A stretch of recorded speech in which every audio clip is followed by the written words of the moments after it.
Adiala jail के बाहर अलीमा खान का सबर जवाब दे गया, हम सिपारे साथ लाए हैं, क्या अब अल्लाह ताला का नाम लेना भी जुर्म है? रास्तों की बंदिश पर अलीमा खान का शदीद एहतजाज। वजीर आला सुहेल अफरीदी की बहादुरी को सलाम और पाकिस्तान बंद करो की कॉल। जेल के बाहर ऐसा क्या हुआ कि अलीमा खान ने खुद को भी दहशतगर्द करार दे दिया?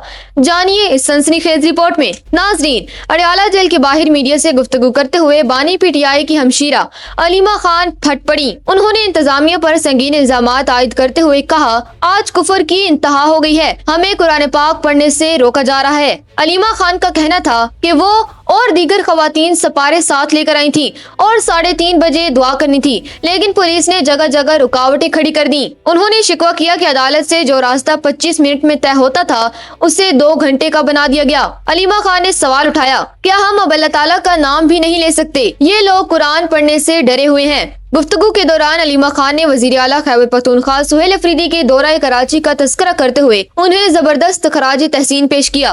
उन्होंने कहा कि सुहेल अफरीदी का कराची में गाड़ी की छत पर बैठना उनके अल्लाह पर मजबूत ईमान की अलामत है। अलीमा खान ने सुहेल अफरीदी को मुखातिब करते हुए मुबारकबाद दी और उनकी बहादुरी की मिसाल दी। अलीमा खान ने एक बड़ा ऐलान करते हुए कहा कि अब वक्त आ गया है कि पाकिस्तान को बंद किया जाए, कि ये पाकिस्तान हमारा है, हम पाकिस्तान बंद करने की कॉल में भरपूर हिस्सा लेंगे ताकि साबित हो सके कि अवाम इस निजाम के साथ नहीं है। एक सवाल के जवाब में अलीमा खान ने तल्ख लहजे में कहा कि हम सब पर दहशतगर्दी के पर्चे हैं, हम सभी दहशतगर्द हैं।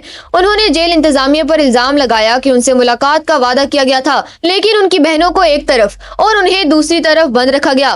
नाजरीन, अलीमा खान की इस गुफ्तगू ने एक तरफ कारकुनों में नया जोश भर दिया है तो दूसरी तरफ इंतजामिया के लिए सिक्योरिटी के नए चैलेंजेस खड़े कर दिए हैं। अब देखना यह है कि पाकिस्तान बंद करो की इस कॉल पर पीटीआई की मरकजी क़यादत क्या लाया अमल अपनाती है।